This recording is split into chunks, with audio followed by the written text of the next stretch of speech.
Happy Friday, everyone. My name is Blake Hampton. I'm the president of the Lee County Bar for like another month and a half. And this is our November Agriculture Luncheon. And with the invocation and Pledge of Allegiance, I'd like to bring up the Honorable Devin George.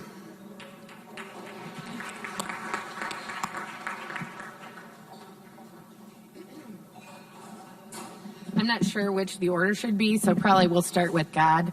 And please bow your heads for the invocation. Dear Lord, thank you very much for allowing me to do an invocation to praise you on this great day today. We're about a week out from Thanksgiving, where we will be able to join with friends and family and give thanks for all that we have as a nation and all that we have as a family and friends.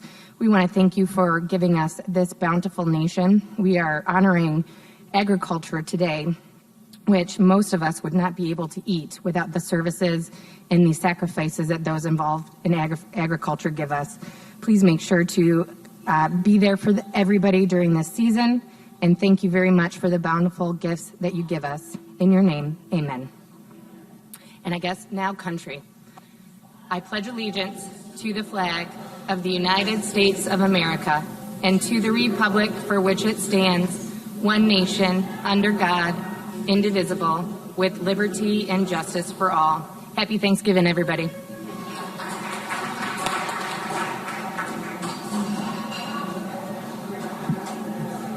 I'm not sure if they turn up the music when we start every luncheon or...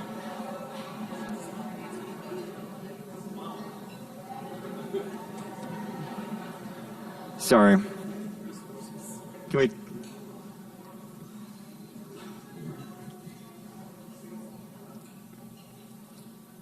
Is it possible to turn down the music? Or maybe we could get some country music and fit the vibe. All right. I'd like to acknowledge our dignitaries in attendance today. I'd like to start with Honorable Kimberly Bocelli.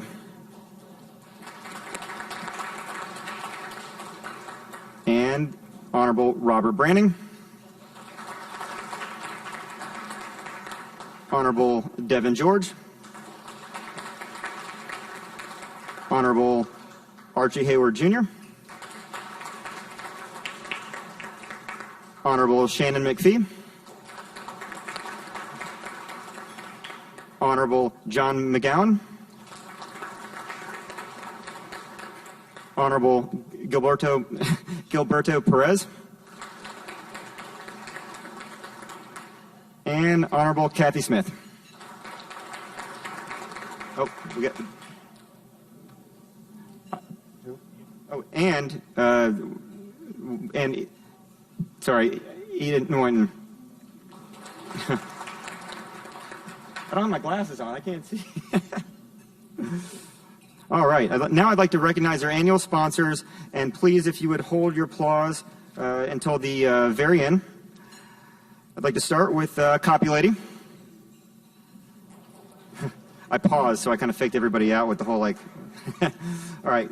Kelleher Law, U.S. Legal Support, Edison National Bank, Fort Myers Court Reporting, Boyle, Leonard, and Anderson, Sanibel Captiva Community Bank, The Vistas at Eastwood, Associates and Bruce L. Shiner, Boy, Agnew, Potanovic, and Miller, Delago Law, Hampton Law, that's me, Henderson, Franklin, Starnes, and Holt, John Webb Legal Group, Law Offices of Dennis Webb, Law Offices of Michael Rahab, Park Royal Hospital, Aloya Roland, Lubell, and Morgan, Conrad PR and Marketing, and Sexto Productions.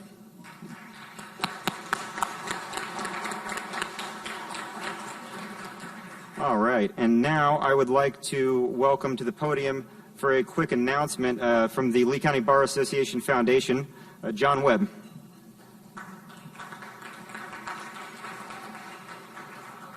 Thank you, Blake, and I apologize for the music. I'm trying to get my demo CD out. It's available on Amazon.com if you are interested. Thank you, Blake. As Blake said, my name is John Webb. I'm on the board of the Lee County Bar Association Foundation. We're the charitable giving unit as for the legal community to outside charities. This year, we've been fortunate enough to provide $50,000 in grants to about 22 different charities in this county. So it's a fantastic cause. I'm sure a lot of you know about our golf tournament. This year, we were able to raise about $28,000, which is a tremendous accomplishment. Thank you. There are a lot of people actually who are very instrumental in that here in this room. Tiffany Pereira, Lauren Ball, and Spencer, the people I see right off the top of my head that participated in it, and then our heads of that foundation event, Shannon Popolio and Kenneth Jones. They've done this for several years, so please, if you see any of these people around, thank them very much for the time and effort that they put into it. There's a lot that goes into planning each and every event, such as this one as well, too. So please extend your thank you to them. The one that's coming up for the foundation is on December 3rd, if anybody's interested. It's a wine and cheese tasting over at Golden Rind off of McGregor, starting at 7:15, lasting till about 8:30. Please go on the Lee County Bar Association website and register. It's $55 per person, and there is a virtual attendance option as well if you would like to attend virtually. So thank you very much for giving me the time today to speak. Have a great day. Thanks, John. Thank you to our foundation. They make us look good. And now I'd like to thank our lunch sponsor for today, Fort Myers Court Reporting.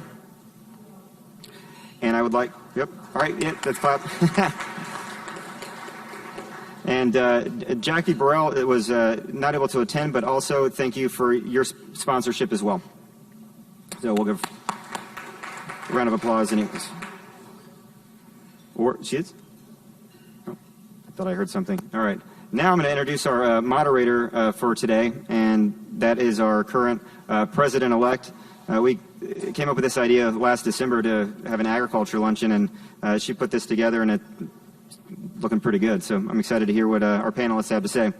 So today's panel is being moderated by Tiffany, and if you have the pleasure of knowing her, you know Tiffany is passionate about the rapidly changing environment for today's family farmers and small businesses.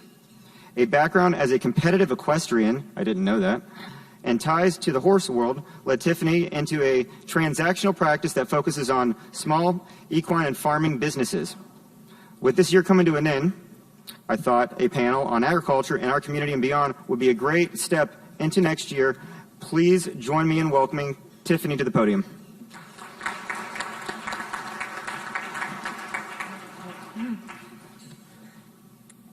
Thank you, Blake, and thank you for having me.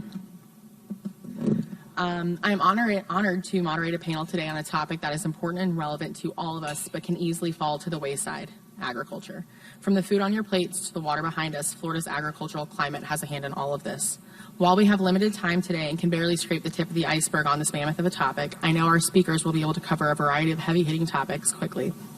Joining us today is a variety of distinguished professionals, each with differing backgrounds, but strong ties to the past and present agricultural community in Lee and the surrounding counties. You probably won't hear much from me. I feel like my role is obsolete, as these people are going to carry on an amazing conversation. As Bruce told me, he's like, this isn't our first rodeo. So I'm going to briefly introduce them. We are running a little late, so we will probably go a little bit late and kind of let them take it away. Joining us first is Al Curry on the end. Al has a long and varied history in the Florida agricultural industry. Very few people can say that they have owned and worked in almost every sector of agriculture produced in their state, but Al can. He started his agricultural career by working with his father, A.B. Lonnie Curry, Sr., growing vegetables in Southwest Florida.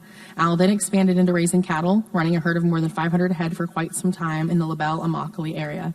He also ventured into cutting and selling sod from his land and even planted orange groves. Following his interest in rodeo, horses, and roping, he purchased some land in use and built a roping arena and barn. He founded Sweet Cypress Ranch and began selling hay and feed from his barn in 2004. Soon outgrowing his home base, he opened up a store in Fort Myers and then one in LaBelle.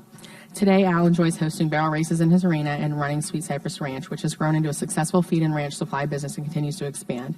He's also involved in harvesting and purchasing palmetto berries each year, and he owns a successful shed/metal building sales business, often building barns and ranch buildings for his customers. Giving back to the community has always been important to Al, and as a result, he has served on many local boards, and Sweet Cypress Ranch routinely sponsors and supports local youth events such as 4-H, agricultural programs in schools, youth rodeos, the Lee County Apostle Arena, and Southwest Florida Lee County Fair. Thank you, Al, for joining us. All right. Seated next to Al, we have Bruce Strayhorn. Bruce continues to further the 100-plus year Strayhorn legacy of legal and public service to Southwest Florida. With unique knowledge of Southwest Florida's history, decades of involvement in planning and growth, and a noted insight into current issues, Mr. Strayhorn provides valuable representation and counseling to his clients. Born and raised in Fort Myers, he graduated from Fort Myers High School, go Green Wave, and Stetson University. He received his JD from Stetson in 1977.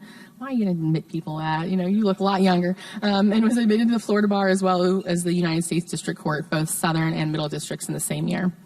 After service as a special assistant state attorney for the 12th Judicial Circuit and the 20th Judicial Circuit, he joined the firm of Strayhorn and Strayhorn, which was founded in Fort Myers in 1915 by Mr. Strayhorn's grandfather and great-uncle, Guy M. Strayhorn and Leonidas Y. Redwine.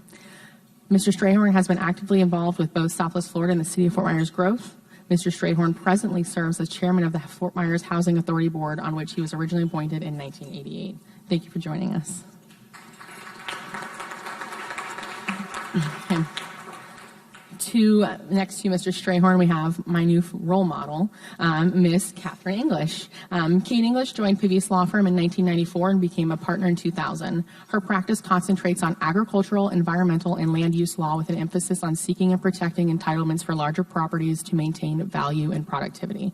She has particular experience in working with companies involved in farming and land development. She practices before state and federal agencies in regard to environmental permits, including water supply, water management, and environmental compliance. She has worked with the Florida Department of Environmental Protection, Southwest Florida Water Management District, South Florida Water Management District, the Army Corps of Engineers, the United States Fish and Wildlife Service, the United States Environmental Protection Agency, and the Natural Resources Conservation Service. She represents landowners and before local governments in Southwest Florida in regard to land use and development authorizations. She's a native of Southwest Florida, and her family has farmed here for more than 100 years. She is committed to the protection of private property rights and supporting the people who produce food and fiber, protecting the natural resources of the state of Florida. Ms. English has been selected to the list of best lawyers in America for 2021 for her practice area and land use and zoning.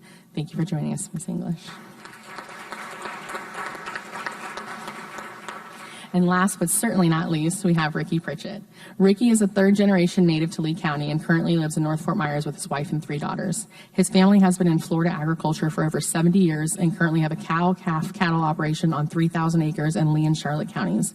Ricky is currently the president of the Lee County Farm Bureau and has served on the board of directors since 2013. He is also a marketing consultant with Carter Pritchett Advertising.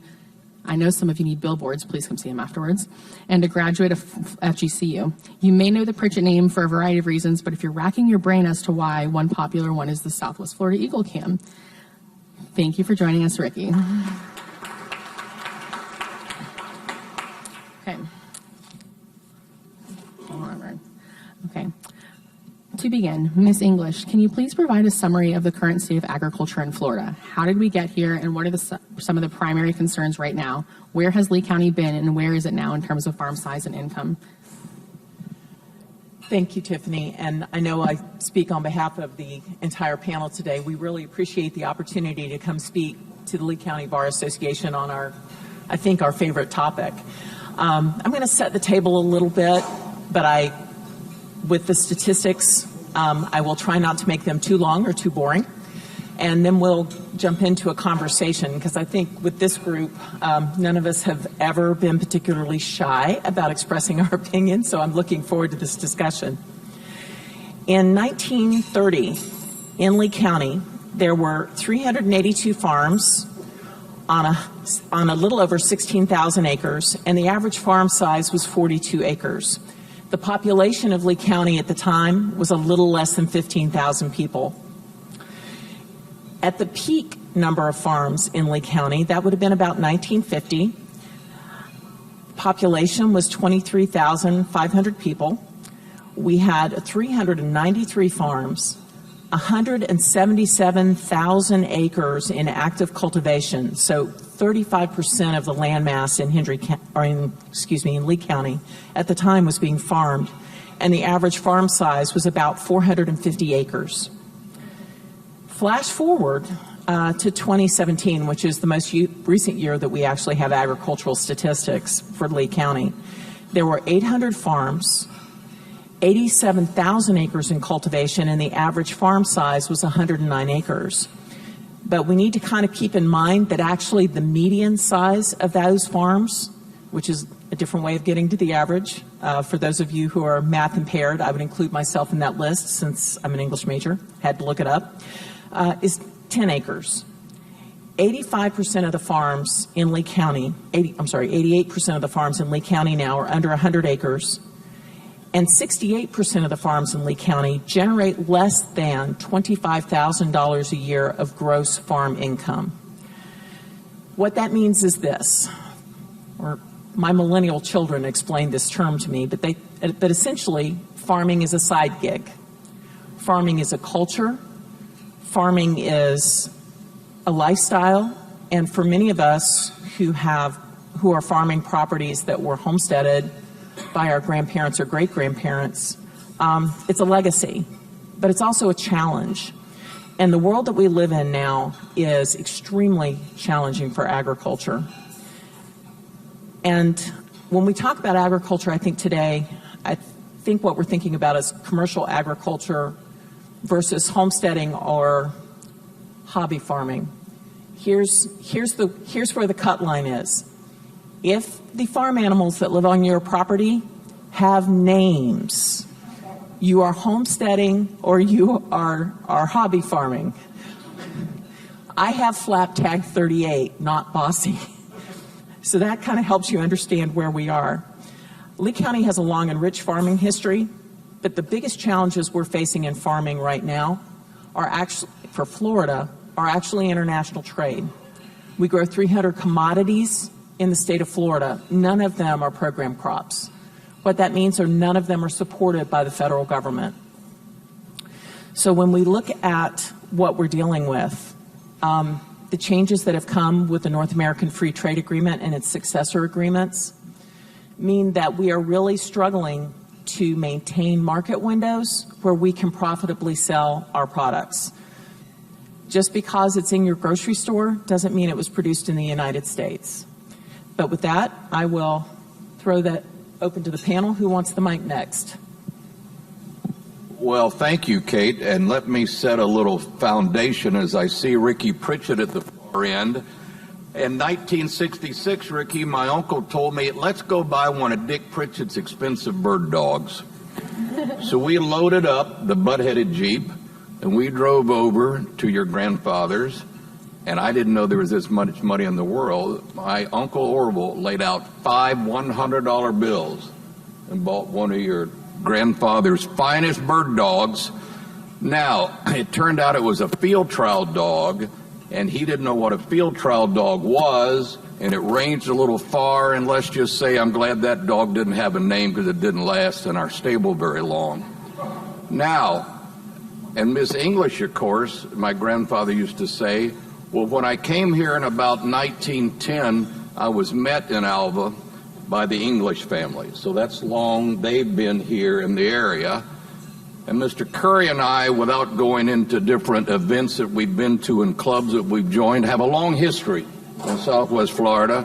And I think the statute of limitations has run on most everything that occurred. Now, the point of interest that I'd have with this group that's very salient, because what you heard Kate in effect say is governmental regulations are involved in just about every feature of farming, whether it's a city, whether it's a state, whether it's a county, or whether it's the federal government. And let me, well, one thing I do want to do is introduce Representative Persons that just walked in. The Florida legislature has a lot to do.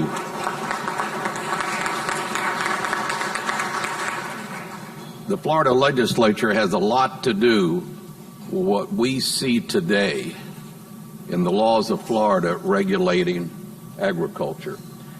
And it expands beyond agriculture into private property rights. Now, I'm not going to get on the soapbox of the Burt Harris law, but suffice it to say that Florida has some very good legislation that protects Floridians and farmers from what other states don't have. And before I turn the microphone over to Al, let me remind you of some words that a wise rancher once told me. If you don't have a seat at the table, you're probably on the menu. Now let's think of that. If you're not participating in government at some level, government's participating. So hopefully, at some point and at some level, you can obtain a seat at the table, because otherwise you really will be on the menu. Mr. Curry. There's some good words of wisdom there. I hope we can put them to use. The challenges are strong ahead. Agriculture has been suffering for a few years, probably about 100 years, with encroachments from rules and regulations. What I'm here to discuss is a new loophole that's going to help, hopefully, keep some agriculture farms alive, and that is agritourism. Agritourism was a law passed a few years ago to protect opportunities for small farmers to stay in business. It'll give them another way out, some way to produce a little income. I'm sure y'all have all heard about all the wedding barns that have been going in around the last few years on some of the ranches and farms. That's one of the loopholes. I'm going to run over a little bit of the rules on that just briefly, and then I'll give you an email where if you want more detail on it, you can send us an email at my office and we'll send you the whole thing. But agritourism is a marriage of Florida's top two industries. That is the visitors, the tourists, and the farmers. So we have farm visitors. Around the world, Florida is known for its white sandy beaches, world-class theme parks, and booming business centers. However, few people realize that agriculture has also been an important part of our state for more than 5 centuries. In the mid-1500s, European explorers brought the first cattle and horses to the New World.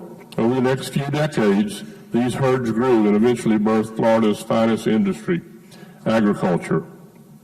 Today, agriculture is entrenched in Florida's culture and economy, and more than 47,000 farms in Florida work day in and day out to produce the fiber and the food that helps feed the world.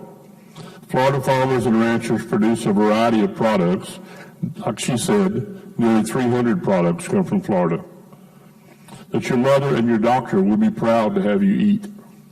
These farms are also a driving force for our economy. Florida agriculture is the state's second largest industry, just behind tourism, and it generates more than $120 billion in annual economic impact and supports more than 2 million jobs for Floridians. Since 2007, the Florida legislature has recognized the importance of and the need for changes to the statutes that would allow farmers to open up their farms to visitors while still being able to protect the public from negligence. In the past, concerns about liability prevented farmers from diversifying into the agro-tourism sector. With statutory revisions over the past few years, state leaders have shown their commitment to making Florida a friendly environment for agritourism operators.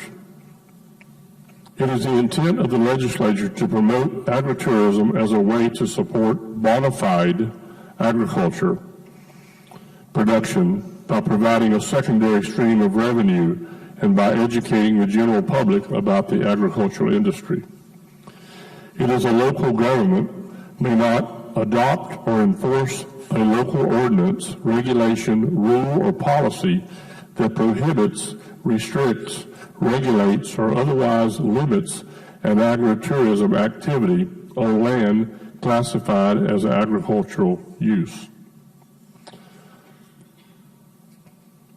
Agritourism activity is an activity regardless of whether the people are paying to go do it or whether it's free. Agritourism participation and impact on land classification. In order to promote and perpetuate agriculture through the state, farm operators are encouraged to engage in agritourism. The lands classified as such pursuant to a statute 193 point something does not limit or restrict or divest the land of that classification so long as such lands classified as agricultural remain primarily used for bona fide agricultural purposes. An agritourism operator, his or her employer or employee, or the owner of the underlying land on which the agritourism occurs is not liable for injury or death or damage or loss to a participant resulting from the inherent risk of agritourism activities if the notice of risk required under 570 is posted as required. And I'll get to that notice. Each agritourism operator shall post and maintain signs that contain the notice of inherent risk specified in subsection 2. And that sign should say, under Florida law, an agritourism operator is not liable for injury, death, or damage or loss to a participant in agritourism activity conducted at this agritourism location.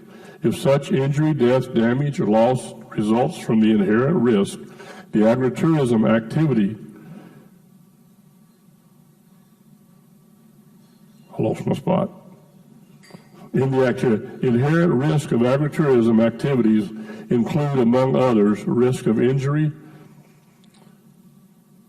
inherent to land, equipment, animals, as well as the potential for you to act in a negligent manner that may contribute to your injury, death, damage, or loss. You are assuming the risk of participating in the agritourism activity.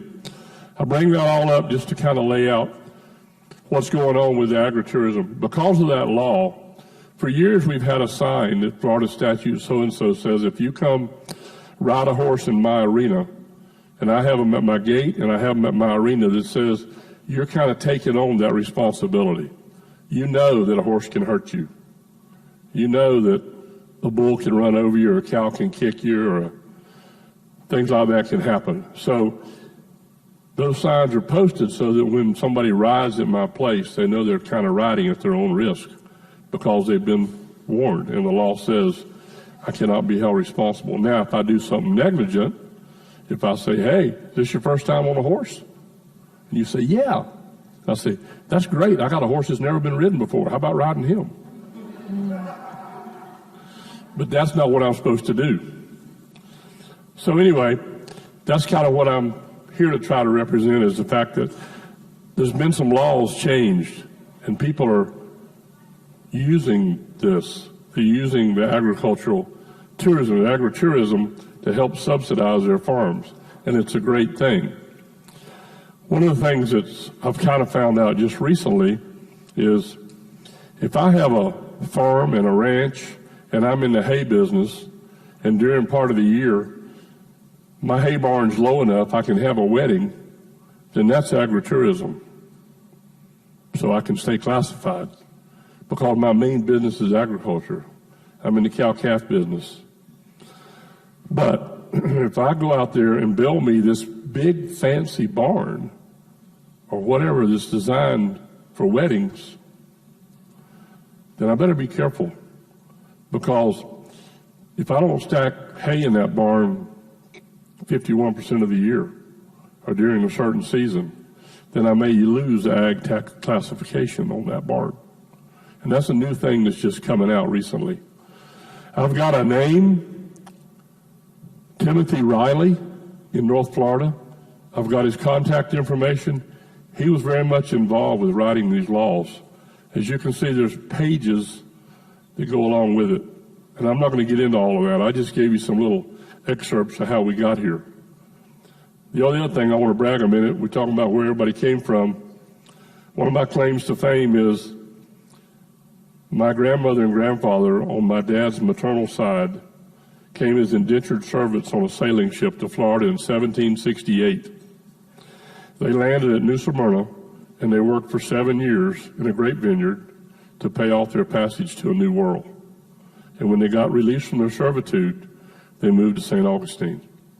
So there are some Florida natives here that carry a whole lot about agriculture.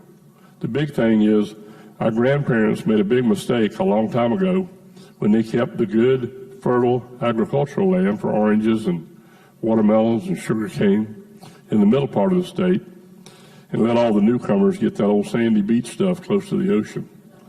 So with that said, that's kind of where I'm coming from, and y'all know a little bit more about me. All right, Mr. Pritchett, it's all yours. Well, I'm currently the president of Farm Bureau. When I got involved with Farm Bureau back in 2011, I didn't even know anything about it. I'm sure, like most of you, you probably think Farm Bureau is an insurance company. We are an insurance company, but that's just one of the member benefits that we provide to our members.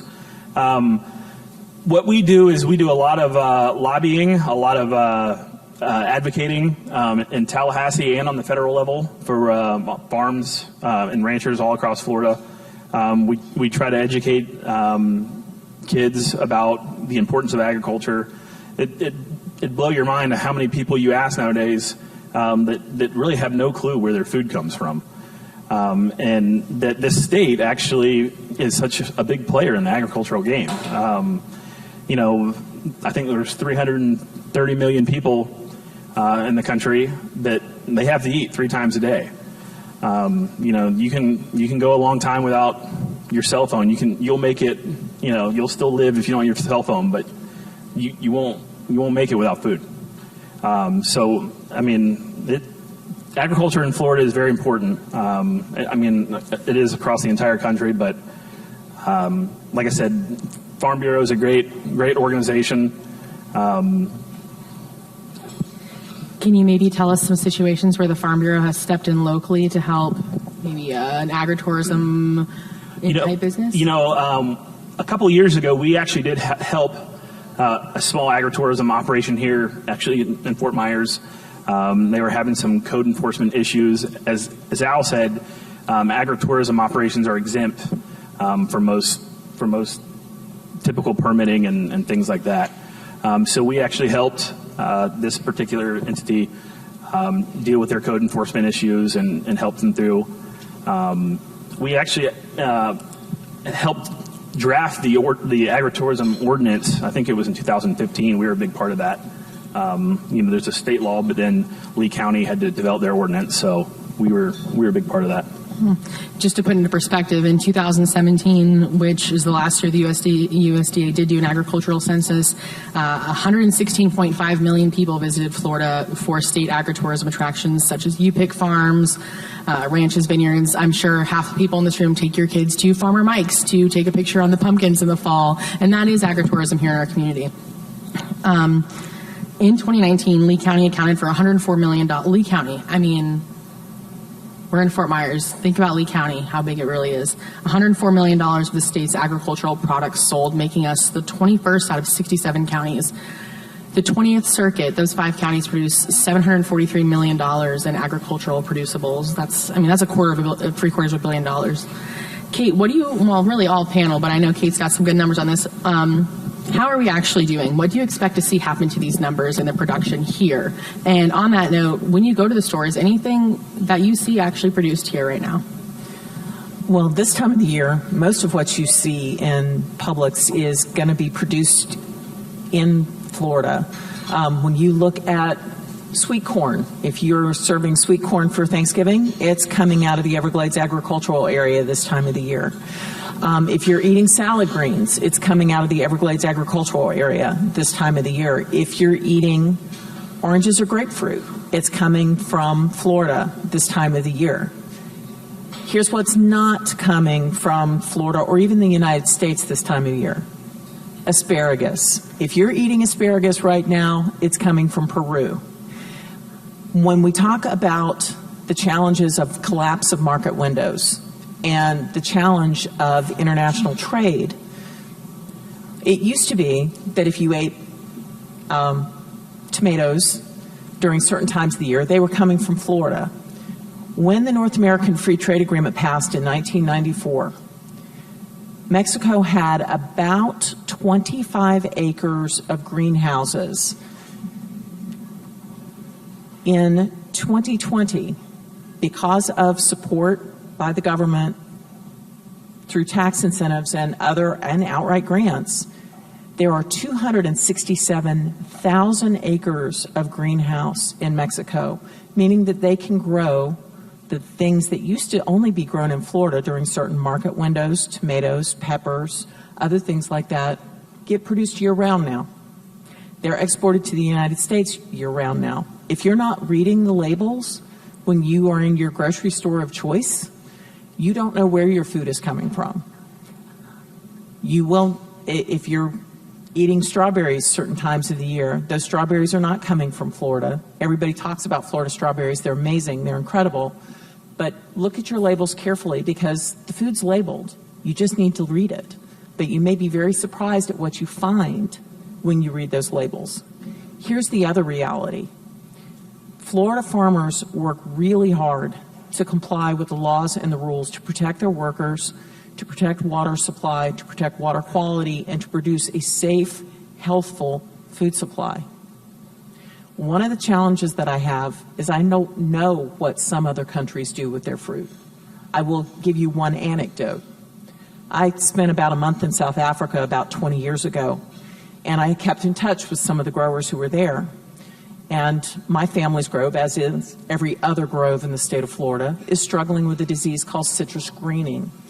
It inhibits the ability of the tree to take up nutrients. It inhibits the ability of the tree to set a crop. It inhibits the crop from developing. And I called my friend and I said, what are you guys going to do when citrus greening gets to South Africa? And he said, well, we're not going to do anything because we're not going to get it. And I said, okay, that's an interesting thought. How are you guys going to manage that? He said, no problem. 50 insecticide sprays a year. Okay. So I'm pretty sure that when you see the Outspan mandarins in Publix, and they're from South Africa, Outspan is the export arm for the South African government, nowhere on there does it say, we have 50 sprays of broadband insecticide a year to protect this fruit and keep it pretty. The thing about Florida fresh fruits and vegetables, they aren't always the prettiest thing on the shelf. I would encourage you to look beyond the skin and buy the stuff that isn't necessarily the prettiest, because I promise you it's going to taste the best. But if consumers don't make those decisions, we won't be farming. There's a bumper sticker I see fairly regularly, and it always annoys me. I try very hard not to beep at the person whose car it's on. But it says, well, if you ate today, thank a farmer. I'm to the point where I want to say, you know what? If we got a chance to farm today, thank a consumer, because you all define what the markets are, what it is that we can produce. If you all like it, we get to keep farming it. And in my happy place, I make you guys happy all the time. But if we don't have that opportunity, if we don't have the opportunity to have that conversation with you, if you don't have the opportunity to educate yourself about what actually is in your grocery store, we are going to lose the game, because we can't compete with the government of Mexico. We can't compete with the government of South Africa. We can only compete if consumers look at food and say, I want what's produced in my backyard. I want what you all can do.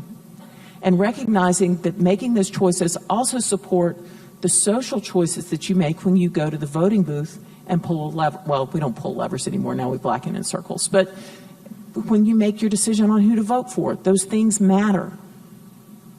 And if I could send you out of here with one message today, It's that all of you have the ability to control whether we get to continue to farm.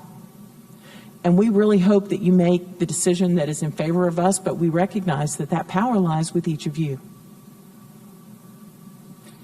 Yeah, Bruce, I was going to hand it over to you. Well, Kate had some great words of wisdom, not the least of don't always choose the prettiest. Now, we could pontificate for hours up here, but I tell you what I think would be better, if with consent of the members of the podium. What questions might you have of us? Because I'm telling you, between the stories we could all tell both in and outside of mixed company, we could literally be here till tomorrow. So what questions might you have? Yes, sir, Counselor.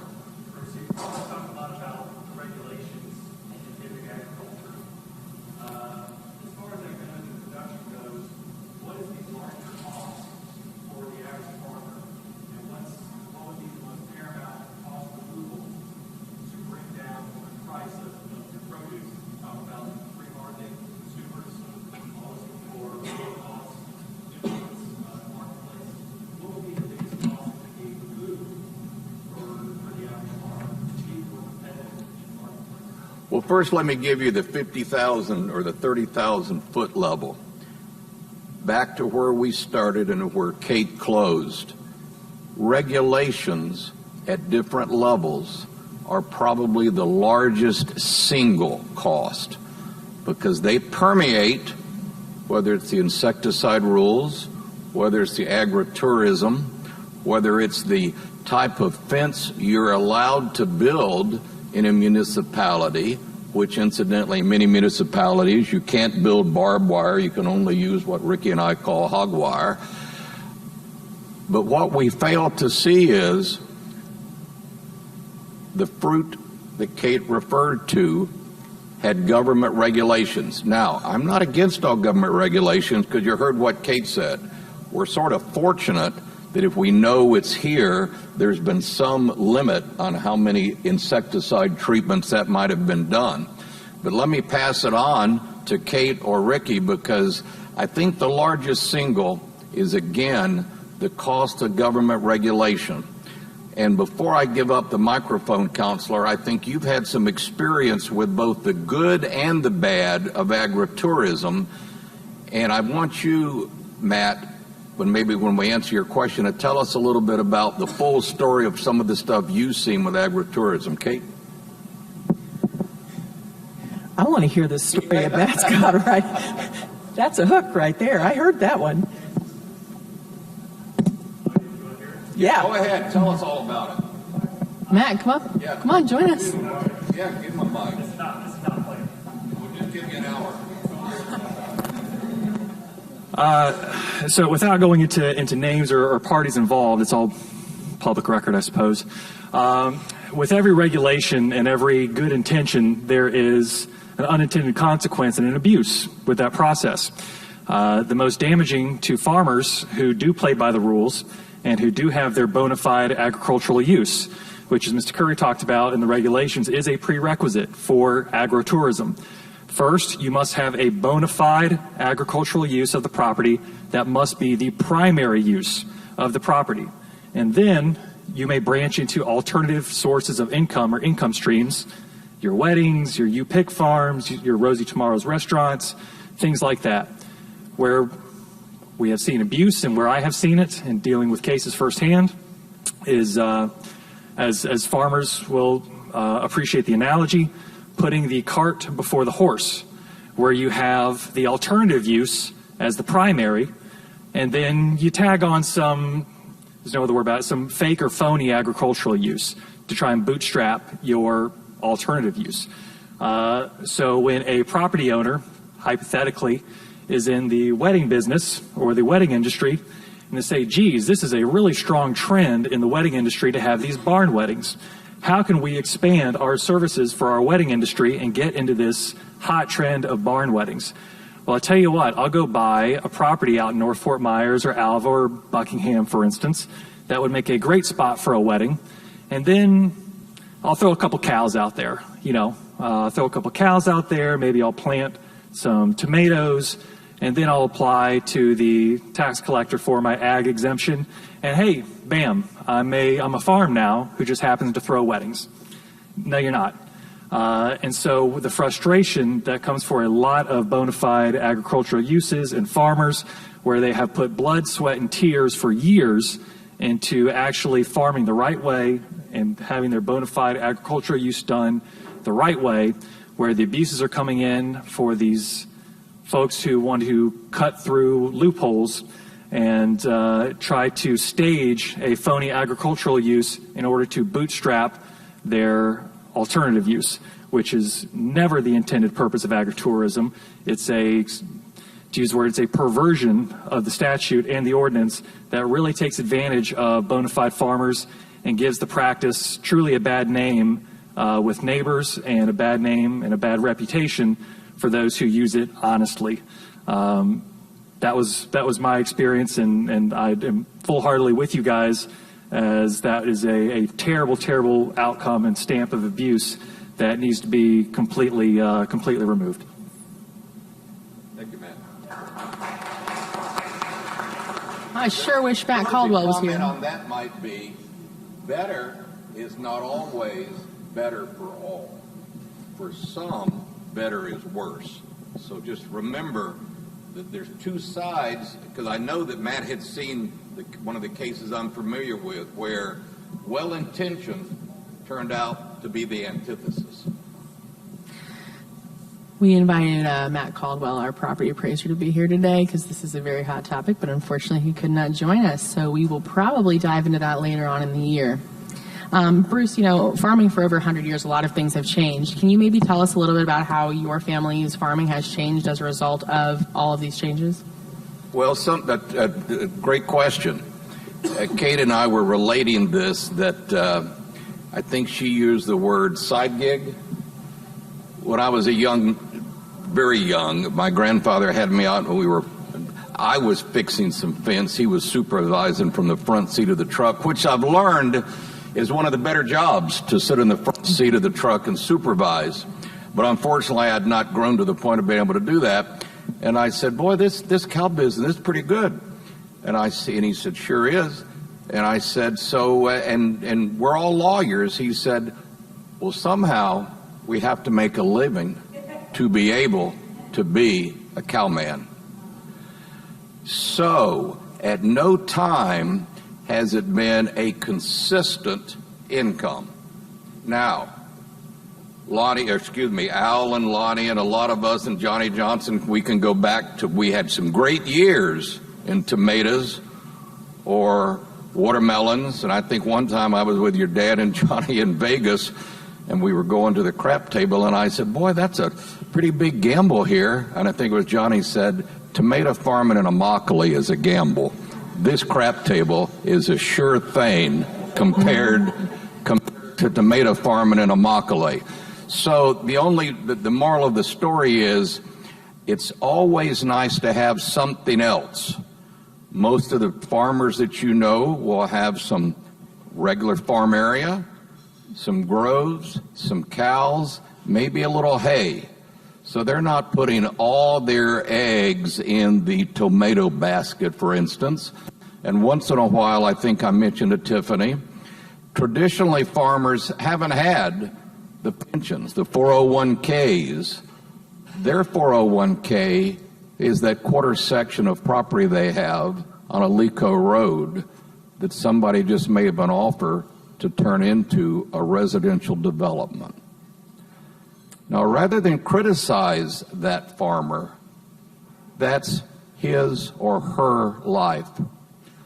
So they didn't have regular payments into a 401k. They're cashing in before they cash out. So let's not ever hold it against a farmer for the ability to evaluate everything at the right time.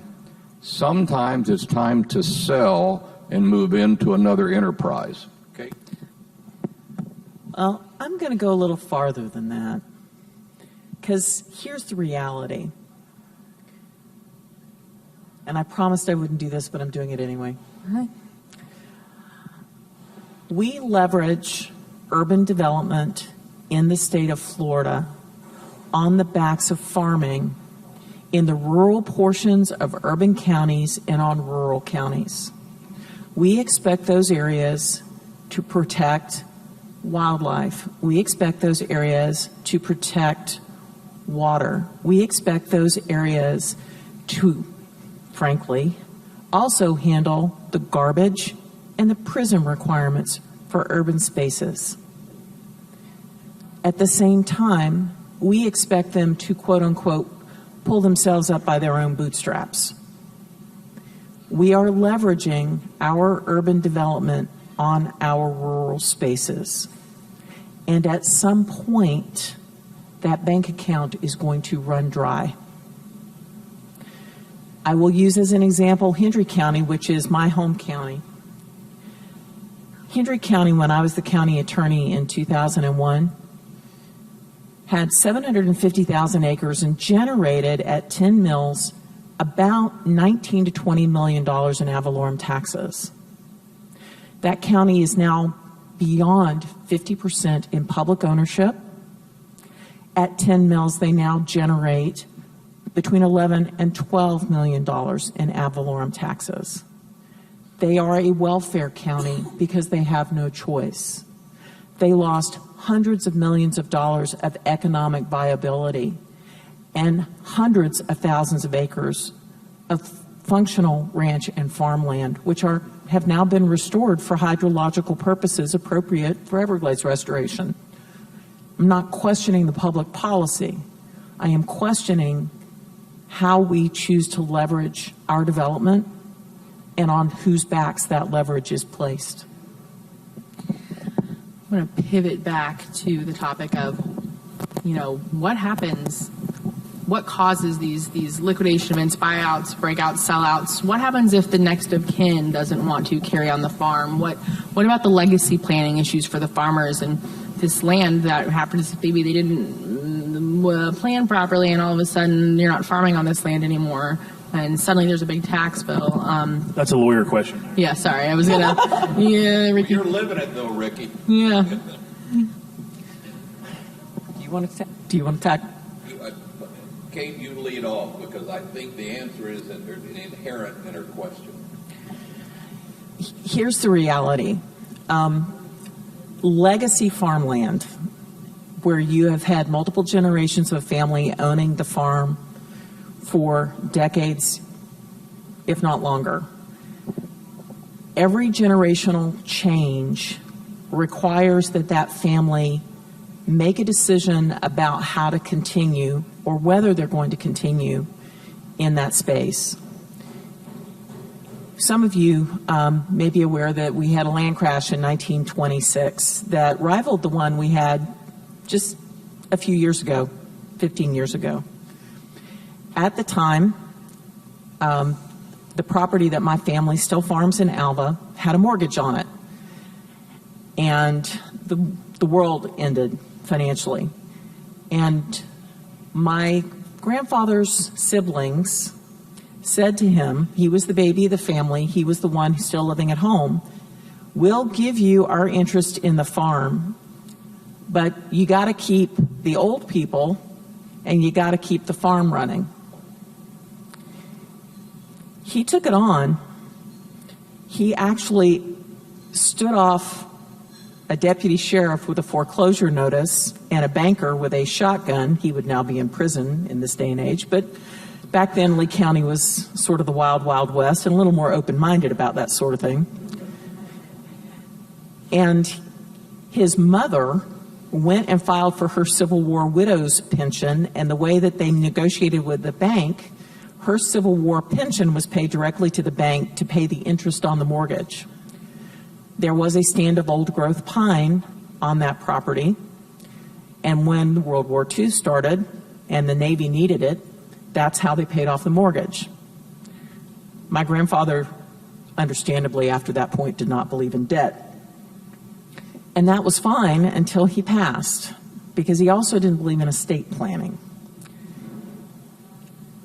My grandfather died when I was in college. I was 18.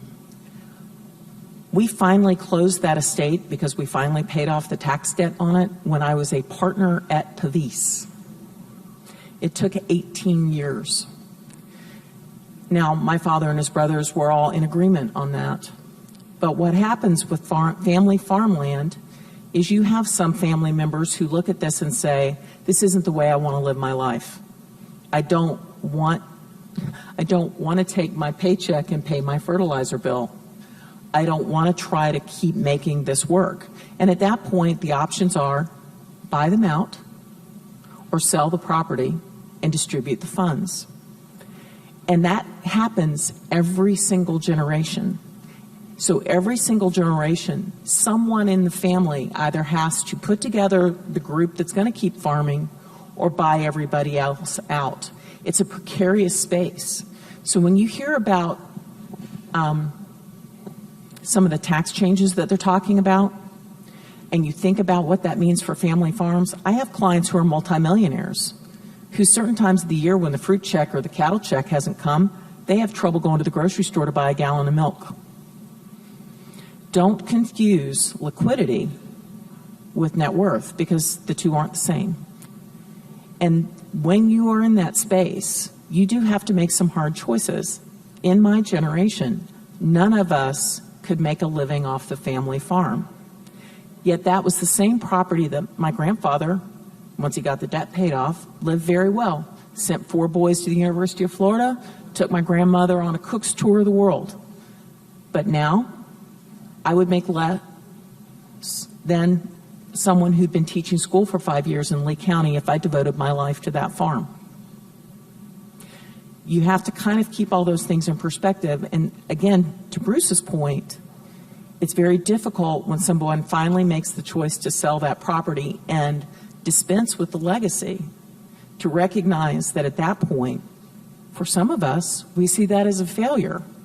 Now, it looks like a success because you're walking away with a lot of money, but here's the failure.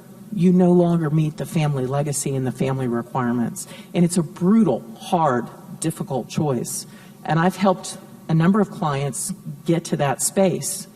And sometimes it's with tears and sometimes it's with litigation.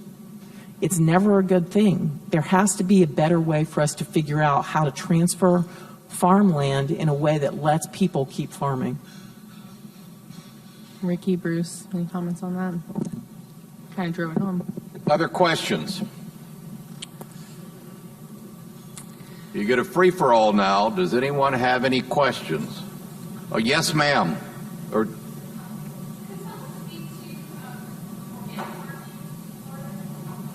what was that, Beth? I missed Organic. Organic. Let's see. You want to tackle that? Well,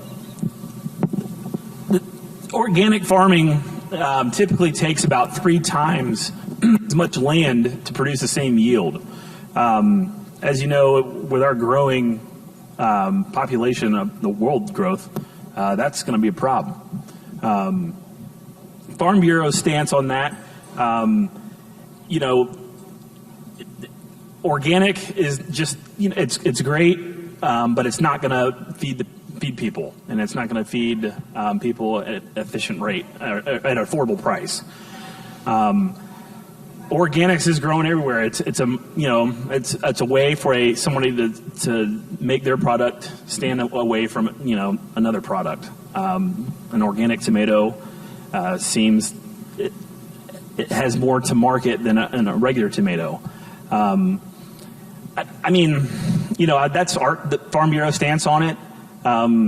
Does anybody have anything else to share to organic farming?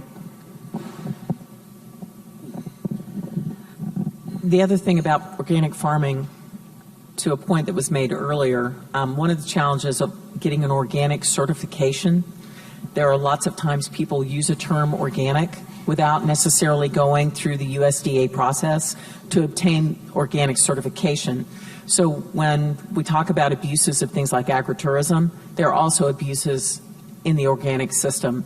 So if someone's telling you it's grown organically and it doesn't have the organic sticker or the certified by USDA, back to the issue of reading the label and make sure that's what you're actually buying. Thank you. Travis, did somebody else have a question over here? Any other questions? Tiffany, I think we wore them all out. I could talk to y'all all day. I guess any last remarks from you guys, or something that you could share with our audience that they might find surprising that you're like, obviously, or just anything, obviously, buy local that they can do to support local agriculture. I know we're running over, so if you have to go, our feelings are not hurt. But in the event that anyone does have to go, let me just say thank you, not only just for speaking to us today, but for sharing your personal experiences and how this has shaped your life. I don't think you guys understand how every single person on this family, Al, we didn't even touch on yours, has lived these changes. And just truly, these are incredible people. And I am so grateful you guys are here. So thank you. And any last remarks? Well, one thing I want to say, how unique with Mr. Pritchett and the Eagle Cam. Now, agritourism, organic farming, but when I was growing up, eagles were not the most favored bird to have on our ranch, let's say that. But all of a sudden, the Pritchetts have turned it into a money-making operation. Now, I'll tell you, I can't think of a more creative way to make what 25 or 30 years ago was a liability to many farmers. Now, I'm going to hand it to you, Pritchett. That's something I would have never figured. I'd like for them to nest at our house so they'll stop building all the houses.